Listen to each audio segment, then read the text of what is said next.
Olá, meu nome é Leandro Nery, seja bem-vindo ao Claramente Rica.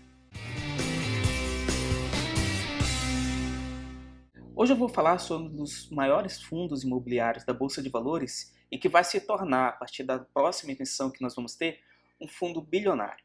Nós vamos falar, claro, do TH11. E se você não sabe o que é um fundo imobiliário, eu tenho um vídeo aqui que explica direitinho e fala das vantagens de se investir em fundo imobiliário ao invés de se investir em imóveis ou terrenos. Vamos lá, sem enrolação. O TH11 é um fundo do tipo tijolo, focado em desenvolvimento e agora também em CRIs. O gestor é a TG Core Asset e o administrador é o Vortex DTVM. Ele tem como taxa de administração 1,5% ao ano e como taxa de performance 30% do que ceder 100% do CDI. Esse valor também é pago anualmente. Bom, de cara dá para ver que ele tem uma taxa de administração muito alta. Porém, ele tem entregado resultados no ano e tem tido bons resultados, distribuindo bons dividendos aos seus cotistas. A taxa de performance é que é o grande vilão aqui. Porque superar o CDI não é algo muito difícil hoje, com o CDI a 2% ou 2,75%, como está atualmente, aproximadamente 2,75%. E 30% do que excede isso é uma taxa muito alta para se entregar como taxa de performance. Talvez fosse interessante ter uma taxa de performance em linha, por exemplo, com o TOR de 11, em que está indexado à inflação. Bom, você pode encontrar mais detalhes sobre esse fundo na própria página do fundo, th11.com.br. Vamos a alguns números com relação ao fundo. O fundo conta hoje com mais de 57 mil cotistas e 7 milhões e 398 mil cotas. Ele vai aumentar em mais de 2 milhões aqui, se tornando um fundo com mais de 10 milhões de cotas. Ele tem uma liquidez diária de 4 milhões e meio de reais, o que é excelente. Caso você queira fazer qualquer transação, você consegue facilmente vender ou comprar sem muita espera, porque o fundo ele é bem líquido. O patrimônio líquido está em 960 milhões, mas esse patrimônio ele vai ser superado logo mais, nos próximos meses, por conta da 10ª emissão que está acontecendo agora. O valor patrimonial da cota está em R$ 129,87 e o valor da cota atualmente está em R$ 137,52. O fundo distribuiu no último mês R$ 1,15 de dividendo, que representa 0,84% do valor atual da cota de R$ 137,52. O objetivo do fundo, então, é proporcionar rendimentos ao cotistas mediante a distribuição de lucros e valorização das cotas, advindo da exploração dos ativos imobiliários de renda e de desenvolvimento. Vamos ver então como é que é distribuído o patrimônio líquido desse fundo.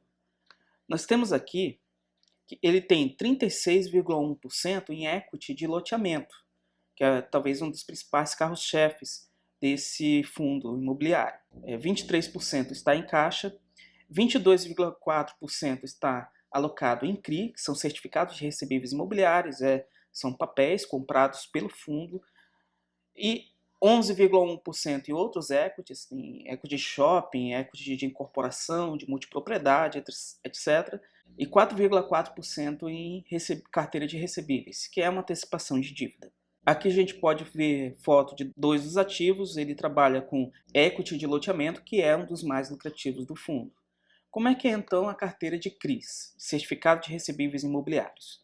Então, mais de 60% da carteira ele tem CRIs do tipo sênior.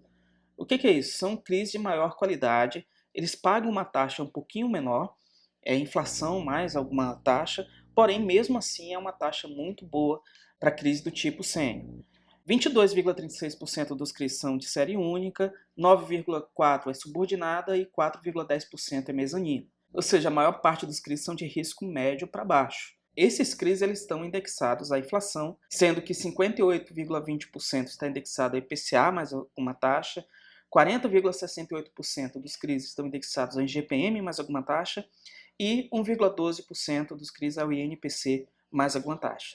Sendo que a taxa média da carteira de CRIs é a inflação mais 11,07% ao ano, o que é uma taxa excelente, palpável e que faz sentido dentro da carteira deste fundo. Agora vamos para a diversificação. Vou falar um pouco da diversificação geral desse fundo, como é que ele está diversificado dentro do Brasil inteiro, dentro de toda a região. A gente viu que ele tem uma diversificação em tipos de investimentos, sendo que parte dele está em equity, parte está em CRIs, outros tipos de equities, incorporação, entre outras coisas. E agora a gente vai falar um pouco sobre a diversificação regional dos ativos. Então a gente pode dizer que a maior parte dos ativos, 20%, está localizado no estado de Goiás, mais de 10% no Maranhão, 9,6% no Pará, 7,8% no Rio Grande do Sul, 4,5% em São Paulo. E outros ativos, eles estão localizados em outros estados, representando mais de 46%. Então nós temos aqui uma localização no Mato Grosso, Piauí, Paraíba, Pernambuco, Bahia, Minas Gerais, Paraná. Quer dizer, a gente tem uma diversificação regional, saindo mais desse eixo São Paulo, Rio de Janeiro, e se espalhando para outras regiões do país, onde se tem também grandes oportunidades, e talvez oportunidades até mais lucrativas dentro de um mercado já meio que saturado, que é o mercado aqui da região sudeste. E é por isso que talvez ele tenha uma boa receita, esse fundo. Vamos ver do que é composta essa receita. Então nós temos que 53,21% vem dos equities, 42,75% vem dos CRIs. O restante é recebíveis e renda fixa. Isso considera a receita de todas as fontes, né? Todas as fontes possíveis. Então a gente vem ver aqui que a maior parte está alocada em equity. A maior receita a gente vem a partir dos equities e depois os CRIs. Então vamos analisar um pouquinho essa receita. A receita do fundo no final de dezembro, o TGA, ele recebeu de CRIs mais de 8.800.000 reais e de loteamento 8.150.000 reais. Agora no mês de fevereiro ele recebeu 5.037.000 de CRIs e 6.270.000 de equity de loteamento. 187.000 foram recebíveis de loteamento, o que é irrisório frente ao que o fundo vem recebendo de outras fontes de receita, assim como também fundos de renda fixa. Durante o ano de 2021, por enquanto, a gente vê que a receita de equity de loteamento ela supera muito a receita de CRIs. Mas um ponto que eu quero deixar em destaque aqui, e que é algo que eu já falei no início, é o valor referente à performance. Você pode perceber aqui que no mês de janeiro, relativo ao mês de dezembro, foi pago a performance de 30% do que excedeu a CDI, e só com isso o fundo ele recebeu mais de 16,8 milhões de reais de taxa de performance. O total de despesas no fundo, no mês de dezembro de 2020, foi de 17 milhões e 746 mil reais, sendo que ele teve um resultado de caixa negativo, exatamente por causa desse pagamento dessa taxa de performance.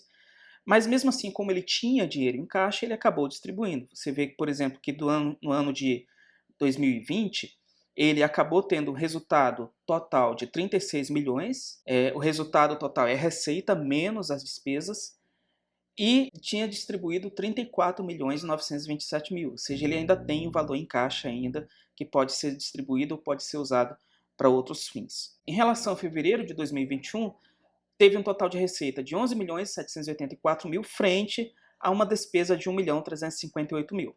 O resultado caixa foi de 10 milhões 425 mil, sendo que ele distribuiu 8 milhões e meio de reais aos seus cotistas. Bom, mas o fundo vai crescer, ele está se desenvolvendo, está apresentando crescimento, está distribuindo bons resultados, apesar das altas taxas que os cotistas têm pago para esse fundo, mas mesmo assim ele tem feito uma boa distribuição e tem valido a pena para quem entrou como cotista. Só que agora ele vai crescer um pouquinho mais, ele vai crescer cerca de 35% no seu patrimônio.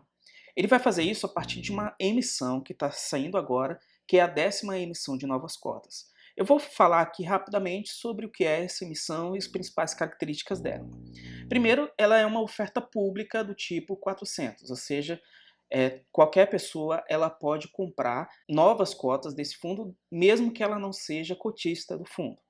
Vão ser emitidas 2.782.858 novas cotas, sendo que pode subir ainda mais 20% dependendo da demanda que se tenha dessas cotas. O valor da cota está em R$ 125,77 e quem decidir comprar ainda vai ter que desembolsar mais R$ 5,55 de taxa. É uma taxa alta, salgada, principalmente comparando com outros players do mercado, mas é a taxa que eles estão cobrando, né? Quer dizer, eles poderiam cobrar muito menos, está tendo muita reclamação na internet com essa taxa. Isso tudo vai dar uma despesa por cota, um custo total de R$ 131,32. Para quem já é cotista, vale esse fator de proporção, ou seja, para quem é cotista, ele pode subscrever quantas cotas ele quiser até o limite de 37,6% da quantidade de cotas que ele tem até a data limite, que foi 11 de março. Então, por exemplo, vamos supor que você tem 10 cotas, você pode subscrever 3 novas cotas. Se você tiver 100 cotas, você pode subscrever 37 novas cotas. Se você tiver 1000 cotas, você pode subscrever 376 novas cotas e assim por diante. Agora, uma pessoa que não é cotista do fundo e deseja entrar, bom, ela vai ter que fazer uma aplicação mínima inicial. Então, essa linha aqui é para novos cotistas. E a aplicação mínima inicial é de 77 cotas. Ou seja, para você entrar no fundo, considerando o custo do valor da cota com as taxas, você vai pagar R$ 10.111,64. Essa regra aqui não se aplica aos cotistas do fundo, a não ser que você, como cotista, ainda queira entrar nessa aplicação mínima inicial, aí você vai ter que desembolsar esse valor referente a 77 novas cotas, porque é a aplicação mínima para novos cotistas, né? E se você já subscreveu tudo que você tinha que subscrever e ainda quer entrar, você vai ter que fazer jus a esse valor de 77 novas cotas. Mas mesmo assim, em relação ao valor que a cota está hoje, você tem um desconto de 4,52%. Hoje a cota está em R$ 137,52.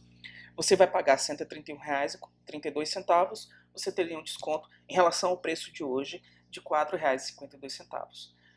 Porém, tem um probleminha aí. Como o fundo ele vai crescer 37%, muitas pessoas podem talvez querer entrar para depois vender essas cotas no primeiro dia em que for liberada as vendas dessa cota na B3. Isso é o que se chama de flipagem. Então, algumas pessoas elas podem comprar agora 77 cotas a R$ 131,32 e depois querer vender no primeiro dia a, sei lá, R$ 135. E aí ela embolsar esse lucro. Nunca se sabe. Então, se você vai entrar e quer realmente se tornar cotista, você tem que lembrar que nesses dias para frente vai ter muita estabilidade e uma certa volatilidade nos preços. O preço ele pode cair, principalmente por causa da arbitragem, que é quando o cotista ele vende a cota, sabendo que ele já comprou um determinado preço, e ele vende a um preço mais alto, agora R$ 137, ou também pode ter a flipagem, quando novos investidores, ou até o próprio cotista também, ele vende as cotas que ele subscreveu no primeiro dia em que a Bolsa autoriza a venda das novas cotas na Bolsa de Valores. Isso pode fazer o preço da cota baixar, mas não se preocupa com isso. É um movimento normal, é algo que acontece no mercado. Isso aí para investidor de longo prazo não influencia muito. Mas é uma oportunidade também, se você for esperto e saber o que está fazendo, de fazer algum dinheiro nesse movimento. Dito isso, o que a gente pode dizer? Será que realmente vale a pena? Olha, na minha opinião, vale sim, principalmente por 3 motivos. Ele é um fundo muito bem diversificado, com excelentes CRIs, com excelentes equities de loteamento, ele tem excelentes dividendos, ou seja, ele distribui cerca de em média 0,8% do valor da cota. O preço atual hoje está próximo ao valor patrimonial, mas eu esperaria, se eu fosse entrar, ou eu compraria na oferta pública que vai ter agora, na 10ª emissão, ou eu compraria um pouco depois, talvez na flipagem, ou quando houver essa volatilidade maior. Mas isso aí não é certo que pode acontecer, né? Às vezes a gente espera que tenha uma flipagem, a gente espera que o preço baixe, mas pode não acontecer isso e o preço continuar lá em cima. Depende muito do movimento de mercado, ok? Então é isso, gente. Esse é o vídeo da semana. Se você gostou, dá um joinha, compartilha, se inscreve no canal se você já não é inscrito. E vamos espalhar esse conhecimento para todas as pessoas aqui no Brasil para que elas possam investir melhor. Eu espero você no próximo vídeo. Falou, até mais.